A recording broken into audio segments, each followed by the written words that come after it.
काय सुरुवात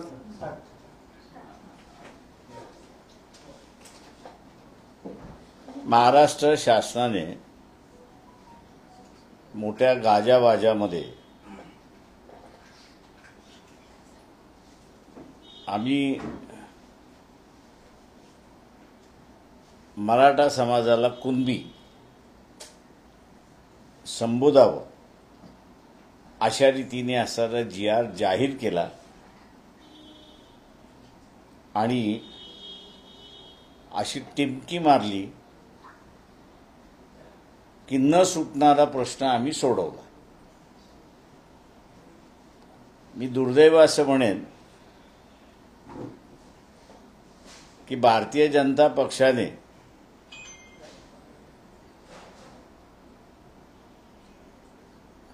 सर्वांनाच फसवलं.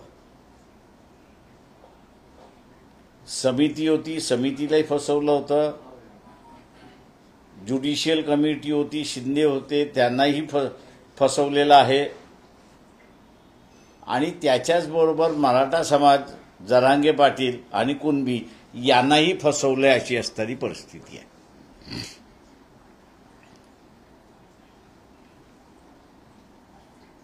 म्हणजे कोणाच्याच हाताला काही लागलं नाही अशी असणारी परिस्थिती आहे.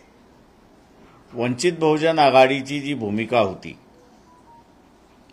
की ओबीसीचं आरक्षण ओबीसीलाच राहिलं पाहिजे आणि मराठा समाजाला आरक्षण द्यायचं असेल तर त्यांचं ताट हे वेगळं असलं पाहिजे, तरच मराठा समाजाला आरक्षण मिळू शकतं. ती भूमिका शासनाने घेतली नाही. तर शासनाने सर्व मराठा हे कुणबी समजावेत म्हणून असा जो GR काढला, त्या GRच्या माध्यमातून मी मगाशी जसं म्हणालो की पूर्णपणे भारतीय जनता पक्षाने सर्वच राजकीय पक्ष, मग तो NCP असेल, अजित पवारांचा असेल किंवा शरद पवारांचा असेल किंवा एकनाथ शिंदे असतील किंवा उद्धव ठाकरे असतील, या सगळ्यांना गंडवलं असं मी त्या ठिकाणी म्हणणार आहे. फसवलं सुद्धा असं म्हणणार नाही, पण भारतीय जनता पक्षाने त्यांना पूर्णपणे गंडवलं असं मी त्या ठिकाणी म्हणणार आहे. आणि त्याचं कारण असं आहे की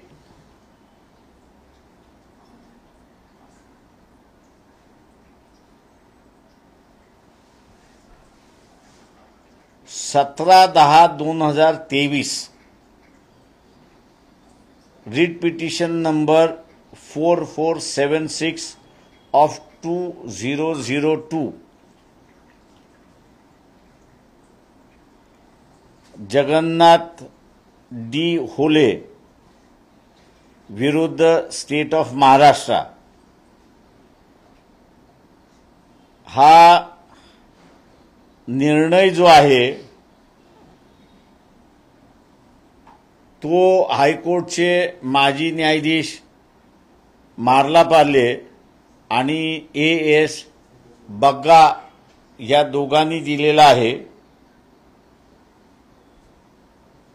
या दोघांनीही या जजमेंटच्या पॅरा 13 मध्ये जे नमूद केलेलं आहे ते मी आपल्यासमोर या ठिकाणी वाचून दाखवतो, कारण का ते महत्त्वाचं आहे अशी असणारी परिस्थिती आहे.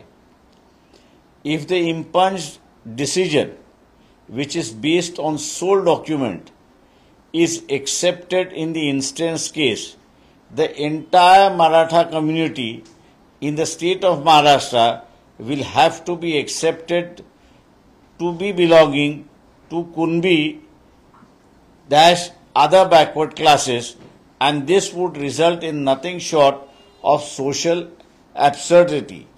The original register which we have pursued by us proves the document submitted by the complainant, and at no point of time the veracity was challenged by the respondent number 3 before the committee.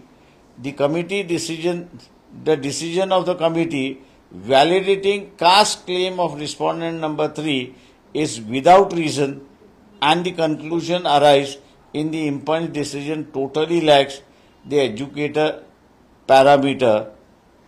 As the Caste Verification Act has been brought into force from 1810-2001, the committee is quasi-judicial body and its findings are required to be supported by reasons on assessment of evidence placed before it by the respective parties. The committee's findings are thus grossly erroneous on this account as well, and such finding without setting out the reason thereof are ab initio void. आता या निर्णयाप्रमाणे सर्वच मराठा समाजाला कुणबी संबोधिता येत नाही.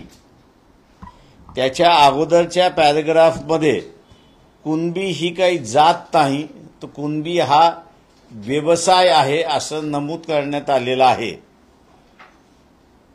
हा निर्णय supreme कोर्टातही गेला आणि सुप्रीम कोर्टाने सुद्धा शिक्कामोर्तब त्या ठिकाणी मारलेला आहे की सर्वच मराठा ही कुणबी आहेत असं सरसकट त्या ठिकाणी धरता येत नाही.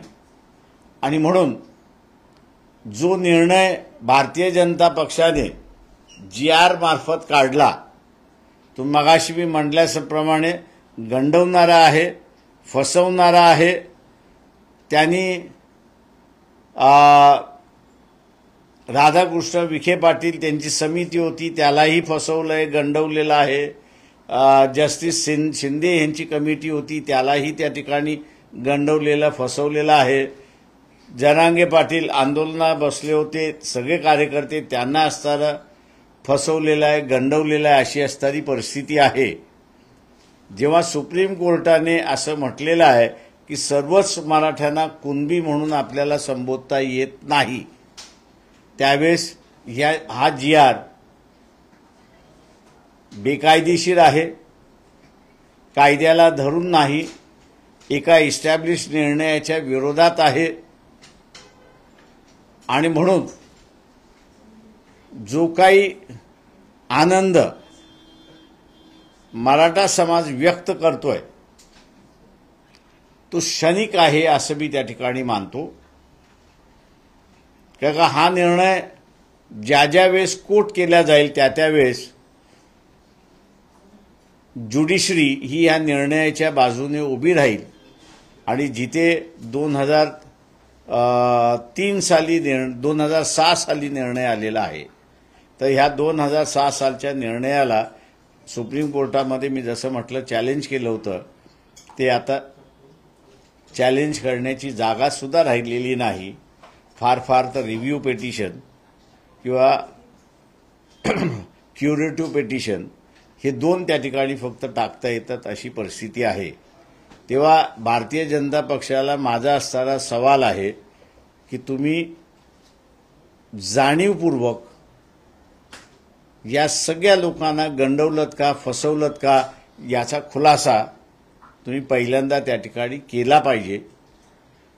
आणि दुसरा ओबीसींचा असणारा इश्यू आहे.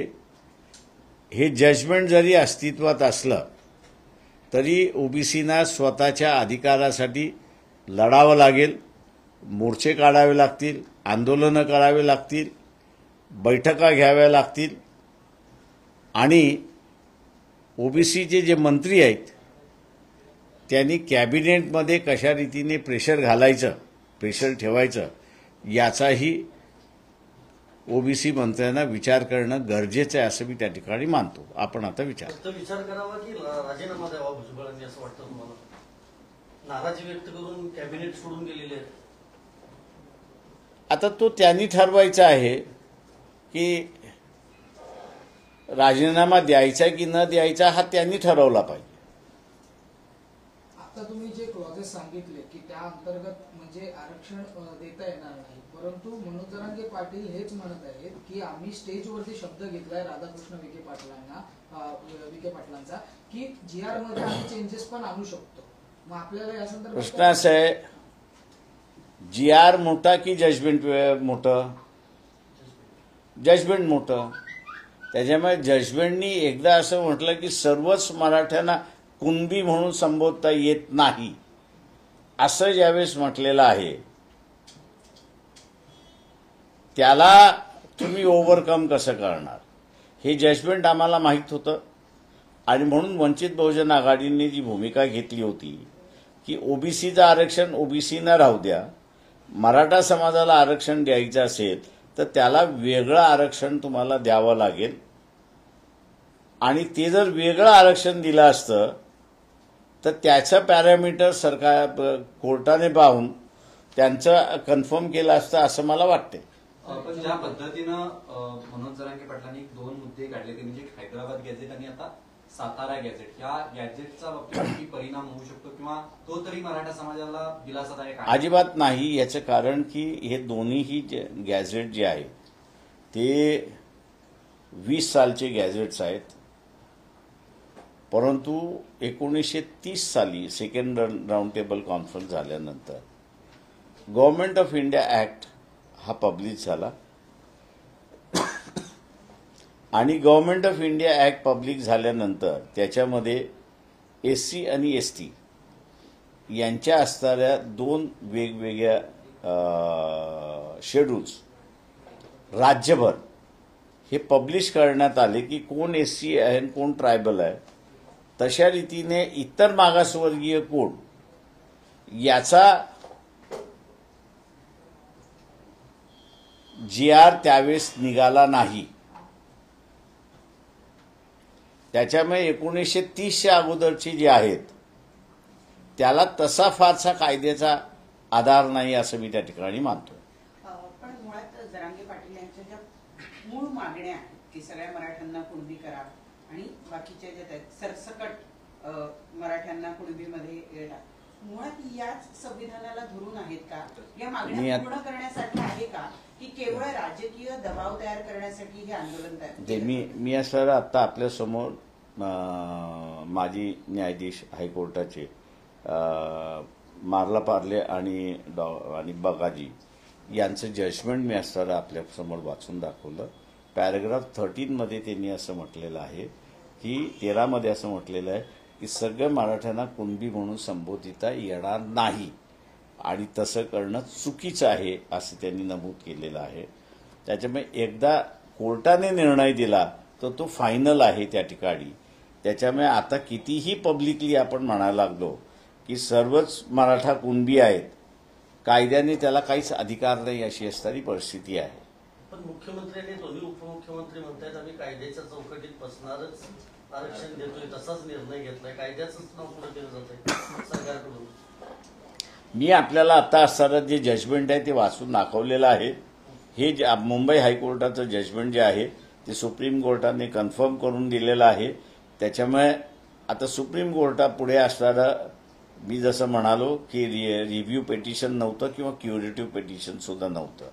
त्याच्यामुळे हा निर्णय फायनल झालेला आहे. त्याच्यामुळे म्हणून मी म्हटलं की भारतीय जनता पक्ष गंडवतोय आणि फसवतोय हे त्यांनी थांबवावं अशी असणारी परिस्थिती आहे. नाही, याच्यामध्ये न्यायालयाच्या मार्फत दबाव आणून हे आंदोलन त्यांनी प्रयत्न केला तर सरकारनं. तुम्ही फक्त भाजपचं नाव घेताय. सरकार महायुतीचं सरकार आहे. मग त्यातले जे 2 मराठा उपमुख्यमंत्री आहेत त्यांचा समावेश तुम्ही यात का करत नाही? कारण मी याचं करत नाही कारण का त्यांना गंडवलेलं आहे आणि फसवलेलं आहे. पण मग त्यांनाही कळत नाही. त्यांना कळालेलंच नाही. काल सुनील तटकरे म्हणाले माध्यमांशी बोलताना की आम्हाला GRचा अभ्यास करावा लागेल. याचा अर्थ अजित पवार यांच्या राष्ट्रवादीला विश्वासात घेतलं नाही असं म्हणायचं? ते मला माहित नाही. जो जजमेंट दिलेलं आहे कोर्टाचं जजमेंट आहे. जसं तुम्ही ऍडव्होकेट आहात, मनोज जरांगेंसोबत देखील एक ऍडव्होकेटची टीम असते, त्यांची ही गोष्ट लक्षात आली नसेल किंवा त्यांनी असं मी जजमेंटही वाचून दाखवलं, कुठच्या सालचं आहे तेही वाचून दाखवलं, पार्टीज कोण आहे तेही वाचून दाखवलं, 2006 AIR मध्ये कोट झालेला आहे, तेही मी असं त्या ठिकाणी आपल्याला वाचून दाखवलेलं आहे. त्याच्यामुळे आता हा एका अर्थाने प्रश्न सर्व मराठा कुणबी आहे असा जो इश्यू होता त्याला कोर्टाने फुल स्टॉप केलेला आहे. त्याच्या पुढे जाता येत नाही तुम्हाला. त्याच्यामुळे आम्ही जो म्हणून मगाशी मी जे म्हणालो की वंचित बहुजन आघाडीने जो तोडगा मांडला होता की ओबीसीच्या आरक्षणामधनं मराठ्याला देण्याच्या ऐवजी मराठा समाजाचं वेगळं ताट करून त्याला असणारं आरक्षण द्या तर ते टिकणार राहील अशी असणारी परिस्थिती आहे. सुद्धा होतात म्हणजे ज्यावेळेला लोकसभा निवडणुकीचं सगळं वारं वाहत होतं त्यावेळेला तुमचा संवाद सुद्धा झाला होता. त्यावेळेची तुमची ही भूमिका माझी ती यावेळची भूमिका ती आजही भूमिका आमची. तुम्ही त्यांना व्यवस्थित समजावून सांगितली होती तरी सुद्धा त्यांची मागणी आहे की मराठ्यांना ओबीसी मधूनच आणि कुणबी म्हणूनच आरक्षण दिलं गेलं पाहिजे. मग ही मागणी ही समाजाला भरकटणारी वाटत नाही का? मी एवढंच म्हणेन त्याच्यामध्ये की भारतीय जनता पक्षाने एका दगडामध्ये अनेक पक्षी मारण्याचा खेळ त्या ठिकाणी केलेला आहे आणि जसजसा वेळ जाईल तसतसं आपल्याला लक्षात येईल की या निर्णयामुळे मोहळ उठून काही जणांना जे आरक्षण मिळत होतं कदाचित त्यांना आरक्षण मिळणारही नाही अशी परिस्थिती आहे. म्हणजे सर हा जो मोहळ तुम्ही बोलताय येणाऱ्या स्थानिक स्वराज्य संस्था निवडणुकीला समोर ठेवून हे सगळं करण्यात आलं असं तुम्हाला बोल, कारण त्या पद्धतीने ते दाखले तयार केले जातील आणि पुन्हा ओबीसी मधून आपण उमेदवार होऊ अशा प्रकारे तयार करण्याची फळी तयार करली जाणार आहे. आता सर्टिफिकेट मिळालं तर मी ओबीसी मधनं उभं राहणारच, ती कॉन्टेस्ट होणारच त्या सगळ्या याच्यामध्ये. आता या मार्लापार्लीच्या निर्णयाप्रमाणे स्क्रुटिनी कमिटीला जे आहे ते ज्यांच्या रेकॉर्डमध्ये मराठा आहे त्यांना कुणबी सर्टिफिकेट तुम्हाला देता येणारच नाहीये या निर्णयाप्रमाणे. त्याच्यामुळे नुसतं सर्टिफिकेट कॅन्सल होईल एवढं नाही तर ज्यांनी व्हॅलिडिटी दिलेली आहे त्यांनी कोर्टाच्या निर्णयाला डावलून व्हॅलिडिटी दिलेली आहे म्हणून त्याच्या विरोधात सुद्धा कारवाई होऊ शकते. जे शिंदे समिती होती ज्यांनी सगळ्या नोंदी शोधून काढल्यात आणि हा जो GR निघाला त्याच्यामध्ये पण कुणबी मराठा आणि मराठा कुणबी या असे याच्यामध्ये जर वंशावळ सापडली तर त्यांना ते दाखले ओबीसीचे दाखले देण्यात यावे असं स्पष्ट लिहिले. जर ते दाखले देण्यात आले तर ते कोर्टाच्या तांत्रिक बाजूने ते व्यवस्थित असतील. आता मी तुम्हाला असं जे वाचून दाखवलेलं आहे ते जजमेंट असं म्हणतं की सर्व मराठ्यांना कुणबी म्हणून संबोधता येत नाही. कुणबी हा कुणबीच, पण सर्वच मराठे कुणबी आहेत असं नाही. तेव्हा ज्याच्या सर्टिफिकेटवरती मराठा आहे त्याला माझा व्यवसाय हा कुणब्यांचा व्यवसाय होता हे त्याला सिद्ध करावं लागतं. आता शिंदे समितीनं जे 2.5 वर्षात जे काम केलं सर, 7,000 गावांमध्ये नोंदीच नाहीत आणि 2,500 पैकी सर 8,000 फक्त व्हॅलिड होत असतील. 2.5 लाखापैकी 8,000 फक्त व्हॅलिड होत आहेत. याला काय म्हणायचं? फसवेगिरी, याला फसवेगिरी. विकास करायचा नाही, ऑल्टरनेटिव्ह सोर्स ऑफ लाईव्हलीहूड हे निर्माण करायचं नाही, शासनाची तिजोरी फक्त लुटण्याच्या पलीकडे तिचा वापरच करायचा नाही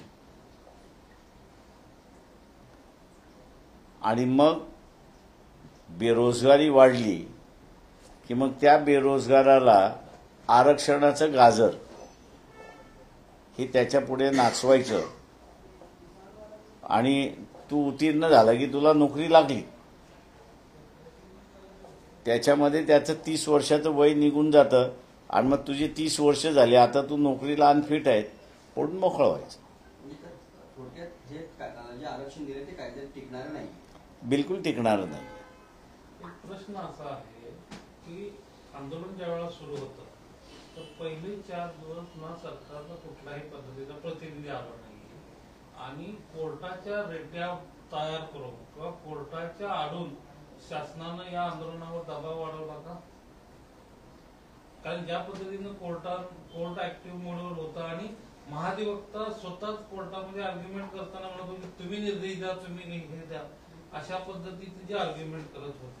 दुर्दैवाने मी असं म्हणेन की पॉलिटिकल लिडरशिप राहिलेलीच नाही आहे. डिसिजन मेकिंग लिडरशिप जी पाहिजे ती डिसिजन मेकिंग पॉलिटिकल लिडरशिपच राहिलेली नाही आहे. त्याच्यामुळे पोस्टपोन करणारी ही लिडरशिप त्या ठिकाणी राहिलेली आहे आणि पोस्टपोन करणारी लिडरशिप असल्यामुळे कोणीतरी मला आधार द्यावा अशीच असणारी परिस्थिती आहे. पण मी स्वतःहून तो निर्णय कधीच घेत नाही. पण मग हे तुम्ही आंदोलनाबद्दल बोलत आहात का सरकारबद्दल? सरकारबद्दल बोलतो. थँक्यू. थँक्यू.